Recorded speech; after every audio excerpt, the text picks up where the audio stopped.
Have you ever looked into a mirror and noticed the one thing you didn't like?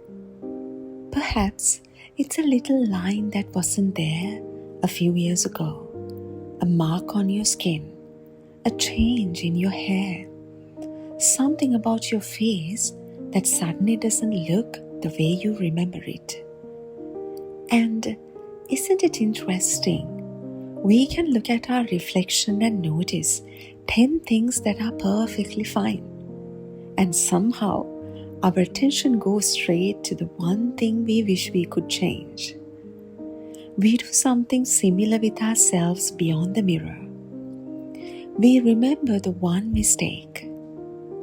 Rather than the 100 things we did well, we remember the conversation where we said the wrong thing.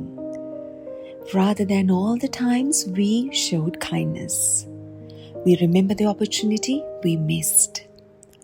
Rather than the courage it took to try, our minds can be remarkably good at finding the cracks. And sometimes, without realizing it, we begin to believe that the crack is the whole picture.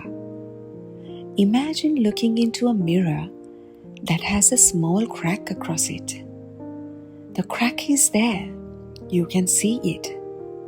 But does the crack mean that the person looking back at you has become less worthy? Of course not. The crack belongs to the mirror. It doesn't define the person standing in front of it.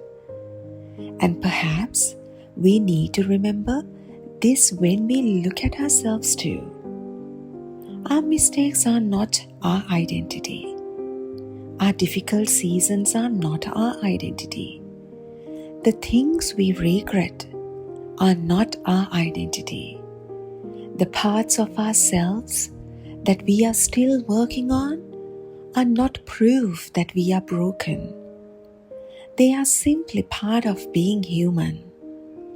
Yet, many of us speak to ourselves in ways we would never speak to someone we love.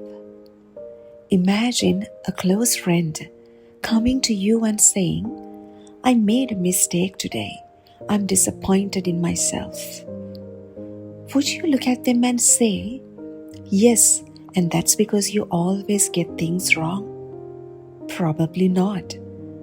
You would probably be gentler. You might say, "It's okay. Everyone makes mistakes. You can learn from this. Don't be so hard on yourself." But when the same thing happens to us, we often become our own harshest critic.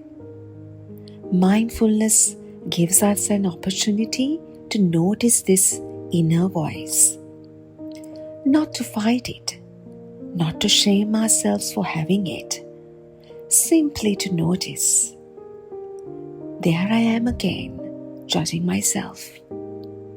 There is that old thought telling me I'm not good enough.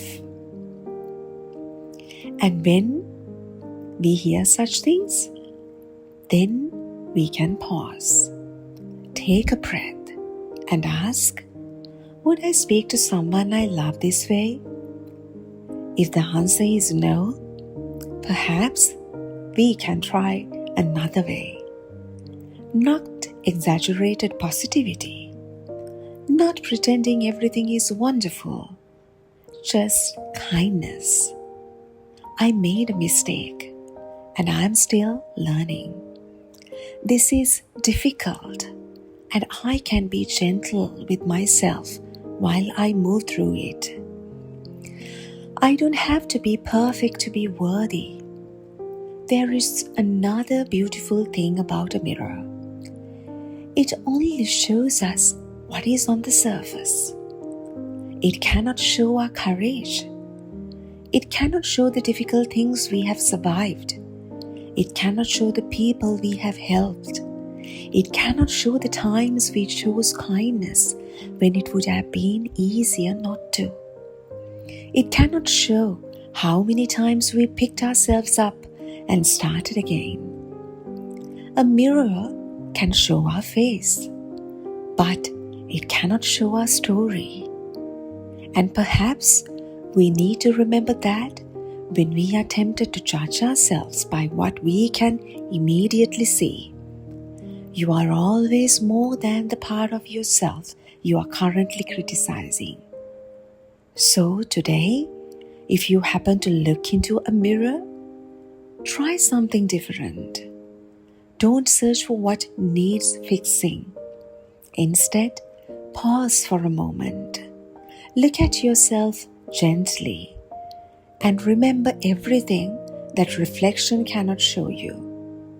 The things you have learned, the things you have survived, the people you have loved, the courage you have carried, the mistakes you have grown from, the person you are still becoming, and perhaps say quietly to yourself, I see you.